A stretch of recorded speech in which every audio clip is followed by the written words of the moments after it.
আজকে জলখাবারে কি নিয়ে বসেছি দেখো, মুড়ি, চানাচুর, পেঁয়াজ, ছাতু। ছাতুটা খাওয়া ভালো, ছাতুটা খেলে শরীরের পক্ষে উপকার। ছাতুর শরবত সকালবেলা খেলে তো আরোই ভালো, কিন্তু খেতে পারি না।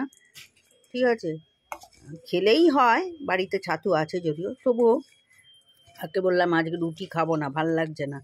তো আমার জলখাবারে আজকে মুড়ি নিয়ে, চানাচুর নিয়ে আর ছাতু নিয়ে বসে পড়েছি। এটাই আমার সকালের জল খাবার। তোমরা কে কীরকমভাবে খাও জানিও। আর লুচি, পরোটা সবই তো খাওয়া হয়, রুটি খাওয়া হয়, সবই হয়। তো সকালবেলাটা হালকা ব্রেকফাস্ট করলেই ভালো, মানে শরীরটাও সুস্থ থাকে। আর এমনিই তো আমি অম্বলের রুগী, ঠিক আছে, 12 মাস অম্বল লেগেই আছে। তো মাকে বললাম রুটি ভাল লাগছে না, শরীরটাও ভালো না, সর্দি কাশি লেগেছে। তো মাকে বললাম আজকে মুড়ি দাও, মুড়ি খাবো। মা আবার রেগে গেল, হ্যাঁ রুটিগুলো করালি, কে খাবে? আর রুটি করেছো, কিন্তু আমি আজকে খেতে পারবো না, শরীর ভাল লাগছে না, মুখে একটু মুখরোচক ভাল লাগছে। সর্দির মুখে একটু ঝাল ঝাল চানাচুর হলে মন্দ হয় না, কি বলো? তো তাই সকালবেলা মুড়ি নিয়ে বসে পড়েছি।